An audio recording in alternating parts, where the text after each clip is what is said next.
जब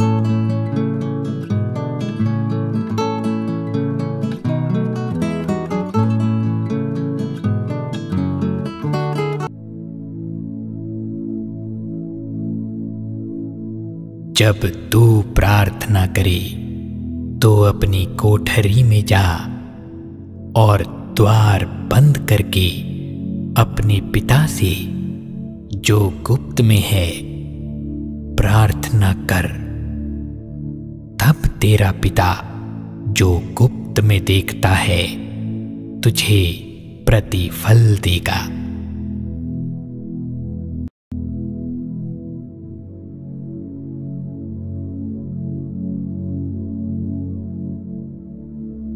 प्रार्थना करते समय अन्य जातियों के समान बक बक ना करो, क्योंकि वे समझते हैं कि उनके बहुत बोलने से उनकी सुनी जाएगी।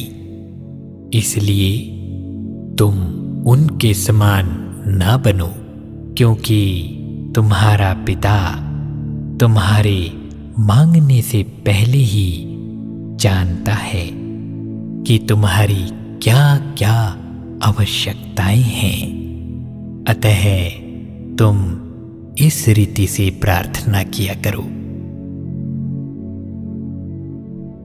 हे हमारे पिता, तू जो स्वर्ग में है, तेरा नाम पवित्र माना जाए, तेरा राज्य आए, तेरी इच्छा जैसी स्वर्ग में पूरी होती है वैसे पृथ्वी पर भी हो।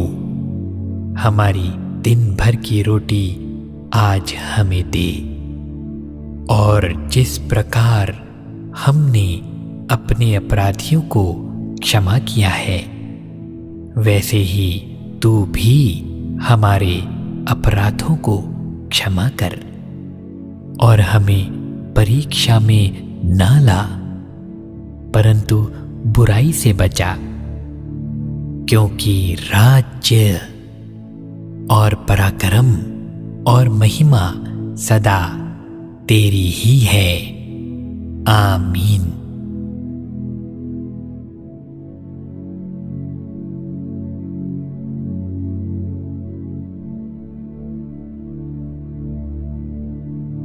व्यभिचार से बचे रहो। जितने अन्य पाप मनुष्य करता है वे देह के बाहर हैं, परंतु व्यभिचार करने वाला अपनी ही देह के विरोध में पाप करता है।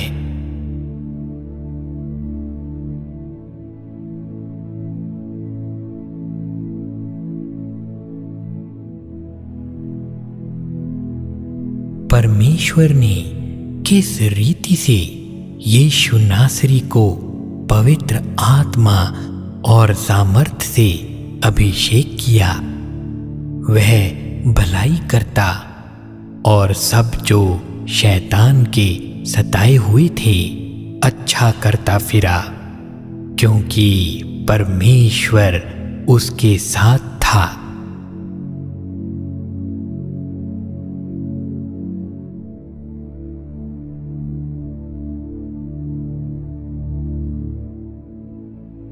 वह तो और भी अनुग्रह देता है। इस कारण यह लिखा है, परमेश्वर अभिमानियों का विरोध करता है पर दीनों पर अनुग्रह करता है।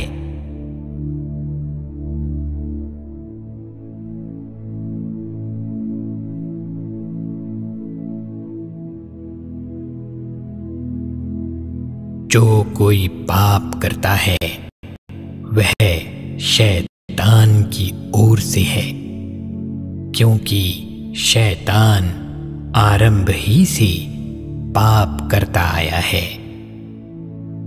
परमेश्वर का पुत्र इसलिए प्रकट हुआ कि शैतान के कामों का नाश करे।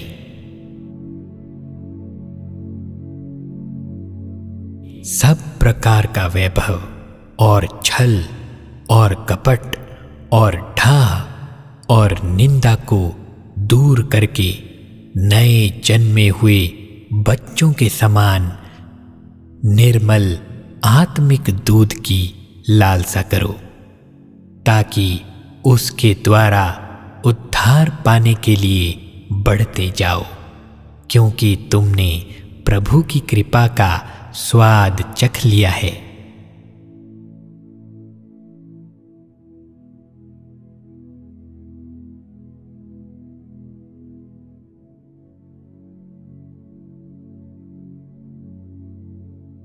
भरमाने वाला शैतान आग और गंधक की उस झील में, जिसमें वह पशु और झूठा भविष्यवक्ता भी होगा, डाल दिया जाएगा, और वे रात दिन युगानुयुग पीड़ा में तड़पते रहेंगे।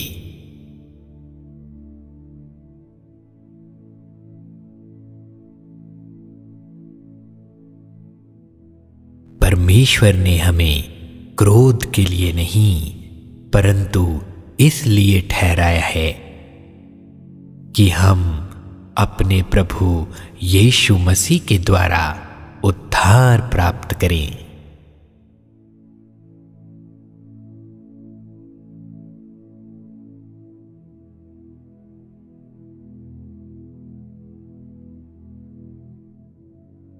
अब हमारे परमेश्वर का उद्धार और सामर्थ और राज्य और उसके मसीह का अधिकार प्रकट हुआ है, क्योंकि हमारे भाइयों पर दोष लगाने वाला, जो रात दिन हमारे परमेश्वर के सामने उन पर दोष लगाया करता था, गिरा दिया गया है।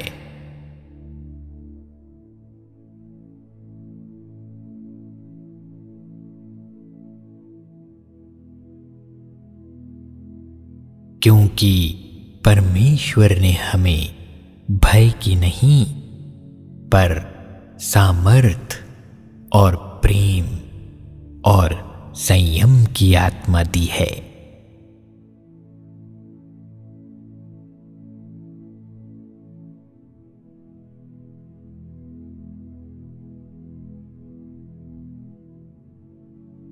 हे भाइयों, यदि कोई मनुष्य किसी अपराध में पकड़ा भी जाए, तो तुम जो आत्मिक हो, नम्रता के साथ ऐसे को संभालो और अपनी भी चौकसी रखो कि तुम भी परीक्षा में ना पड़ो।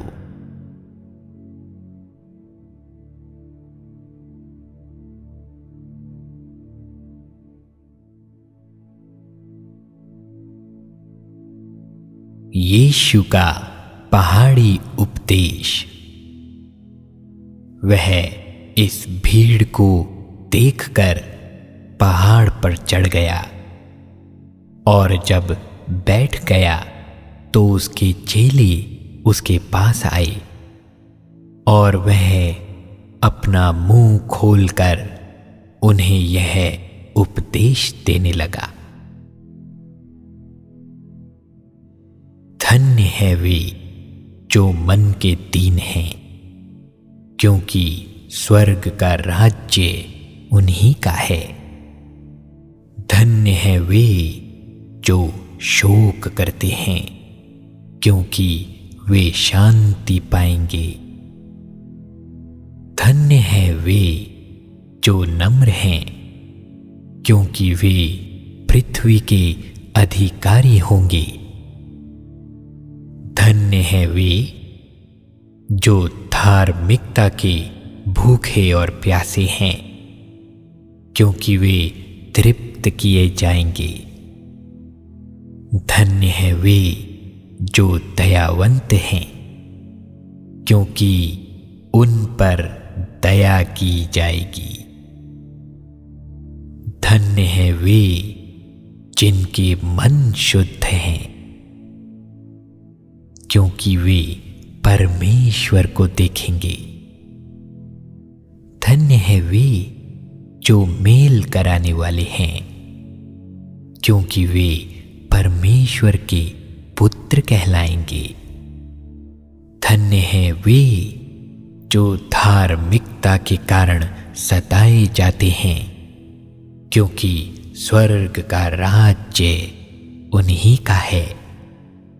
धन्य हो तुम जब मनुष्य मेरे कारण तुम्हारी निंदा करे और सताए और झूठ बोल बोल कर तुम्हारे विरोध में सब प्रकार की बुरी बातें कहे।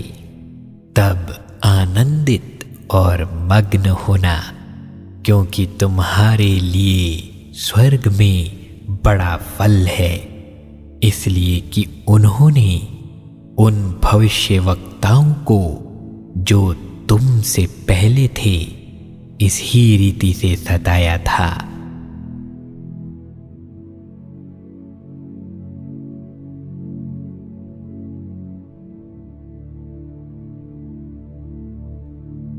तुम पृथ्वी के नमक हो, परंतु यदि नमक का स्वाद बिगड़ जाए तो वह फिर किसी वस्तु से नमकीन किया जाएगा, फिर वह किसी काम का नहीं, केवल इसके कि बाहर फेंका जाए और मनुष्यों के पैरों तले रौंदा जाए।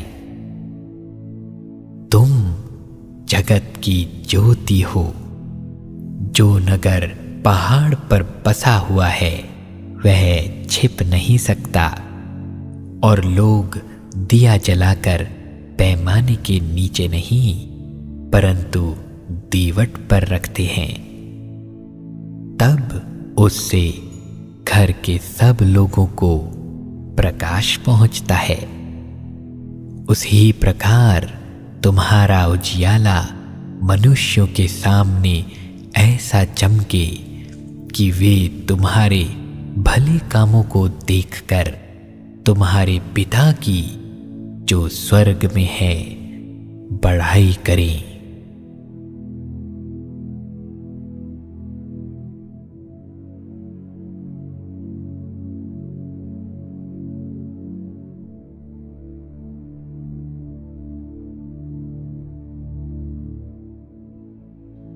यह ना समझो कि मैं व्यवस्था या भविष्यवक्ताओं की पुस्तकों को लोप करने आया हूं। लोप करने नहीं परंतु पूरा करने आया हूं, क्योंकि मैं तुमसे सच कहता हूं कि जब तक आकाश और पृथ्वी टल ना जाए तब तक व्यवस्था से एक मात्रा या एक बिंदु भी बिना पूरा हुए नहीं टलेगा। इसलिए जो कोई इन छोटी से छोटी आज्ञाओं में से किसी एक को तोड़े और वैसा ही लोगों को सिखाए, वह स्वर्ग के राज्य में सबसे छोटा कहलाएगा। परंतु जो कोई उन आज्ञाओं का पालन करेगा और उन्हें सिखाएगा, वह स्वर्ग के राज्य में महान कहलाएगा। क्योंकि मैं तुमसे कहता हूं कि यदि तुम्हारी धार्मिकता शास्त्रियों और फरीसियों की धार्मिकता से बढ़कर ना हो तो तुम स्वर्ग के राज्य में कभी प्रवेश करने ना पाओगे।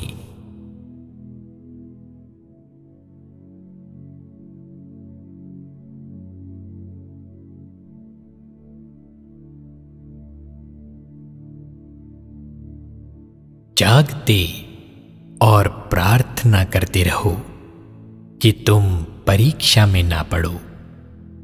आत्मा तो तैयार है पर शरीर दुर्बल है।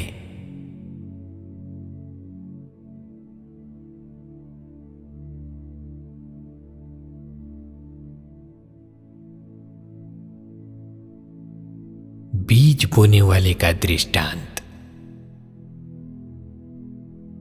उसी दिन यीशु घर से निकलकर झील के किनारे जा बैठा और उसके पास ऐसी बड़ी भीड़ इकट्ठी हुई कि वह नाव पर चढ़ गया और सारी भीड़ किनारे पर खड़ी रही और उसने उनसे दृष्टांतों में बहुत सी बातें कही। एक बोने वाला बीज बोने निकला। बोते समय कुछ बीज मार्ग के किनारे गिरे और पक्षियों ने आकर उन्हें चुग लिया। कुछ बीज पथरीली भूमि पर गिरे, जहां उन्हें बहुत मिट्टी ना मिली, और गहरी मिट्टी ना मिलने के कारण वे जल्द उग गए। पर सूरज निकलने पर वे जल गए और जड़ ना पकड़ने से सूख गए। कुछ बीज झाड़ियों में गिरे और झाड़ियों ने बढ़कर उन्हें दबा डाला। पर कुछ बीज अच्छी भूमि पर गिरे और फल लाए, कोई 100 गुना, कोई 60 गुना, कोई 30 गुना। जिसके कान हो वह सुन ले।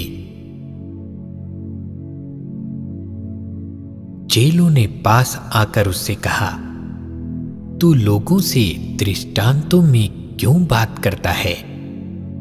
उसने उत्तर दिया, तुमको स्वर्ग के राज्य के भेदों की समझ दी गई है, पर उनको नहीं, क्योंकि जिसके पास है उसे दिया जाएगा और उसके पास बहुत हो जाएगा, पर जिसके पास कुछ नहीं है उससे जो कुछ उसके पास है वह भी ले लिया जाएगा।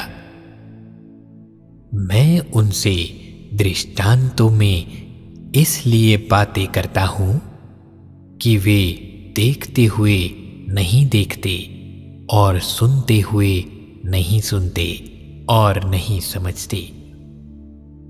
उनके विषय में यशाया की यह भविष्यवाणी पूरी होती है, तुम कानों से तो सुनोगे पर समझोगे नहीं, और आंखों से तो देखोगे पर तुम्हें ना सूझेगा, क्योंकि इन लोगों का मन मोटा हो गया है और वे कानों से ऊंचा सुनते हैं और उन्होंने अपनी आंखें मूंद ली हैं।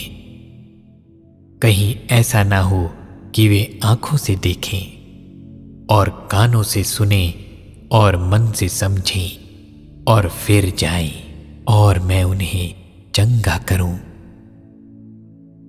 पर धन्य है तुम्हारी आंखें कि वे देखती हैं और तुम्हारे कान कि वे सुनते हैं, क्योंकि मैं तुमसे सच कहता हूं कि बहुत से भविष्यवक्ताओं ने और धर्मियों ने चाहा कि जो बातें तुम देखते हो देखें पर ना दिखें, और जो बातें तुम सुनते हो सुने पर ना सुनी। बीज बोने वाले दृष्टांत की व्याख्या। अब तुम बोने वाले के दृष्टांत का अर्थ सुनो। जो कोई राज्य का वचन सुनकर नहीं समझता, उसके मन में जो कुछ बोया गया था उसे वह दुष्ट आकर छीन ले जाता है। यह वही है जो मार्ग के किनारे बोया गया था, और जो पथरीली भूमि पर बोया गया यह वह है जो वचन सुनकर तुरंत आनंद के साथ मान लेता है, पर अपने में जड़ न रखने के कारण वह थोड़े ही दिन का है, और जब वचन के कारण कलेश या उपद्रव होता है तो तुरंत ठोकर खाता है। जो झाड़ी पर बोया गया यह वह है जो वचन को सुनता है, पर इस संसार की चिंता और धन का धोखा वचन को दबा देता है और वह फल नहीं लाता। जो अच्छी भूमि पर बोया गया यह वह है जो वचन को सुनकर समझता है और फल लाता है, कोई 100 गुना, कोई 60 गुना और कोई 30 गुना। जय मसीह की दोस्तों, फोकस जीसस मिनिस्ट्री में आपका स्वागत है। मैं विश्वास करता हूं कि इस चैनल पर परमेश्वर आपको लेकर आया है। परमेश्वर इस चैनल के द्वारा आपको आशीष देना चाहते हैं। मैं जानता हूं हमारे जीवन में बहुत दुख आते हैं, बहुत तकलीफें आती हैं, परेशानियां आती हैं, लेकिन मैं आपको बताना चाहता हूं ये परमेश्वर का वचन जो हमारे पास है, जो इस चैनल में हमारे पास है, आपके लिए जीवन है, आपके लिए छुटकारा है, आपके लिए आपकी आशा है, आपकी प्रार्थना है। इन वचनों को सुनिए, इन वचनों के साथ प्रार्थना कीजिए, इन वचनों को चलाकर घर में छोड़ें। और मैं आपको विश्वास देना चाहता हूं, आश्वासन देना चाहता हूं कि इन वचनों के द्वारा आपके जीवन में परमेश्वर का पवित्र आत्मा काम करेगा। इस वीडियो के द्वारा, इस चैनल के द्वारा अगर आपको आशीष मिली तो सब्सक्राइब करना ना भूलिए, बेल आइकन जरूर दबाएं और लाइक जरूर कीजिए। और अगर आप अपने लिए प्रार्थना कराना चाहते हैं तो कमेंट्स में लिखिए, हम कमेंट्स पढ़ते हैं और आपके लिए प्रार्थना करते हैं।